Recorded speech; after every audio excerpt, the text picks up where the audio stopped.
রাসূল সাল্লাল্লাহু আলাইহি সাল্লাম বললেন, গলায় তাবিজ ঝুলানো শিরক, মান তাআল্লাকা তামিমা ফাকাদ আশরাকা। কেউ যদি তাবিজ ঝুলায় তাহলে ও শিরক করলো। রাসূল সাল্লাল্লাহু আলাইহি সাল্লাম বলেন, মান আতারাফান ফাসালাহু ফাসাদাকা বিমা কালা লাম তুকবাল লাহু সালাতান 40 লাইলা। কেউ যদি কোনো গণকের কাছে যায়, তারপর গণককে কিছু জিজ্ঞাসা করে, আমার টাকা হারিয়ে গেছে দেখেন তো, বা এই জিনিস হয়েছে একটু দেখেন তো, তার বলা কথাকে যদি বিশ্বাস করে, আল্লাহর নবী বলেছেন 40 দিন তার ইবাদত কবুল হবে না। রাসূল সাল্লাল্লাহু আলাইহি সাল্লাম বললেন, মান হালাফা লিগাইরিল্লাহ ফাকাদ আশরাকা। কেউ যদি আল্লাহ ব্যতীত অন্যের নামে কসম খায় তাহলে শিরক করলো। কেউ যদি আল্লাহ ব্যতীত অন্যের নামে কসম খায় তাহলে শিরক করলো।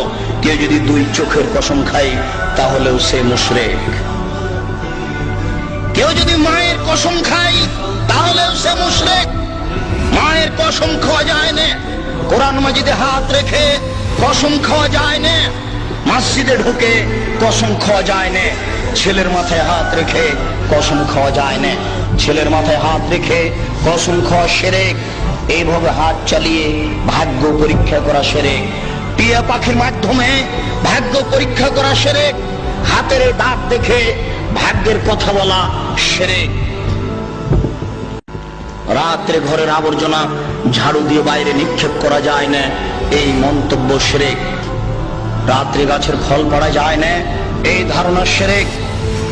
রাত্রে মানুষকে বাকি দোকানের জিনিস বাকি বিক্রয় করা যায় না, দেওয়া যায় না, এই ধারণা শিরক। রাত্রে মানুষকে জিনিস কর্জ দেওয়া যায় না, এই ধারণা শিরক। সকালে সকালে দোকানের জিনিস বাকি বিক্রয় করা যায় না, এই ধারণা করা শিরক। অপবিত্র অবস্থায় ঘর ঝাড়ু দেওয়া যায় না। আপনার স্ত্রী, আপনার বৌমা অপবিত্র অবস্থায় ফরজ গোসল না করে ভাত রান্না করতে পারে না, ঘর ঝাড়ু দিতে পারে না, এগুলি ধারণা করা শিরক। বাড়িতে যে নেতা নেত্রীর ছবি ঝুলে রেখেছেন, এরকম ছবিকে সম্মান করা শিরক। পিতামাতার যে ছবি আপনি বাড়িতে ঝুলে রেখেছেন, এরকম ছবিকে সম্মান করা শিরক। ছবি মূর্তিকে মূল্যায়ন করা শিরক। জন্মদিবস পালন করা শিরক, মৃত্যু দিবস পালন করা শিরক, কবরে ফুল চড়ানো শিরক। মহান আল্লাহ বলেন, জাল হক এসেছে সত্য, ওয়াজাহাকাল বাতিল চলে গেছে মিথ্যে। ইন্নাল বাতিলা নিশ্চয় মিথ্যে, কানা যাহুকা চিরদিন মিথ্যে।